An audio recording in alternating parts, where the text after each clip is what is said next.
markay cabsanayaan ku dhiiro, markay ku dhiiranayaan ka cabso.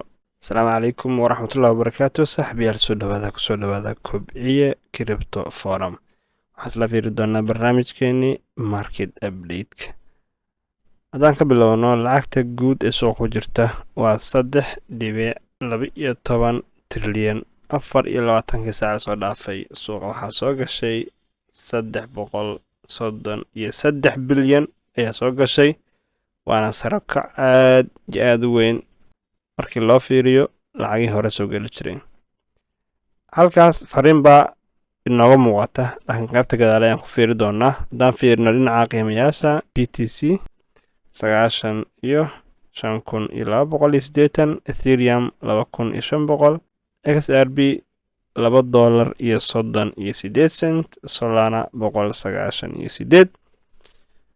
fiirno kirita bobaliska dailiga haddaan geyno, koynanku aad bay u daadsan yihiin, jaanisyo waaweyn ayaana u jeednaa. haddaan fiirno qaybtan waa 100ka coin ee ugu horeysa.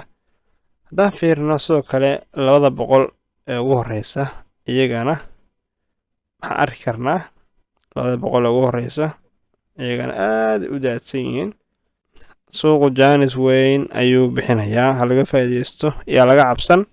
sawirkan wuxuu noo muujinayaa sida dadka suuqa raba in looga ceyriyo, oo mar walba yacni peer trap ayaa hadda maaragtay suuqa ka jira, in dadka laga cabsiyo kale. marka asxaabta buy the deep, mar walba hoos ka gado. haddii suuqa hoos lagu keeno waa jaanis, ha ka cabsan. markay cabsanayaan ku dhiiro, markay ku dhiiranayaan ka cabso. weliga allah taas isticmaal. haddaan fiirno sawirka kale noo xiga, Alticoin seasoniska ayuu aad u cadeynayaa, oo sawirkan wuxuu noo cadeynayaa bull rankii 2017 in February ka dambeeyay suuqu dhaqaaqay, ka horna uu soo daadanayay. sidoo kale Febraayo 21kii waa bull rankii u dambeeyay in suuqu soo daatay intuu soo dhaqaaqin ka hor. suuqan marka soo dhaqaaqo waa inuu soo daataa oo nastaa. sidoo kale hadda February waa ku jirnaa, marka insha Allah dhaqaaq badan baan rajeynaynaa. taasna waxaa waaye waa in aad maanka ku haysaan oo aan tareenka laga tuurin. sidaba qoladan nimankan waaweynka la yiraahdo wax kalaba kama shaqaystaan, oo in dadka ay suuqa ka tuuraan kadib ay xaabsadaan miraha suuqa unbay ka shaqeeyaan. marka adigana yaa lagaa daadsan ee xaabso.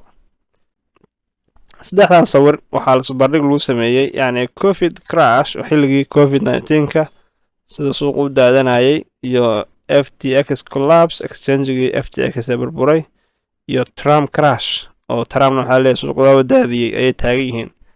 marka waxyaabaha yacni crash-kan iyo waxaan iyo waxyaabaha laga leeyahay waa in suuqa laga saaraa.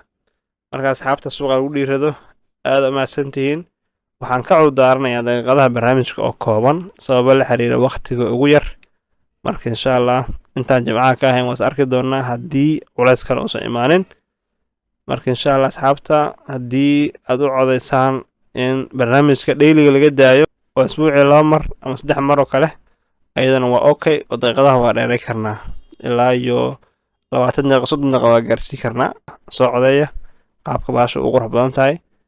marka insha Allah suuqa laga faa'iideysto, yaa la cabsan. xilligan waa xilli ugu fiican. aniga run ahaantii aad u jecelahay markuu suuqu san yahay, indhahayga aad iyo aad ay ugu raaxaystaan. sababtoo waxaa waaye buy the deep, hoos baan kasoo gataa, oo DCA-ga maaragtay aad baan u sameeyaa xiliyadan oo kale. marka insha Allah asxaabta, suuqa yaan laga cararin ee ku dhiirada.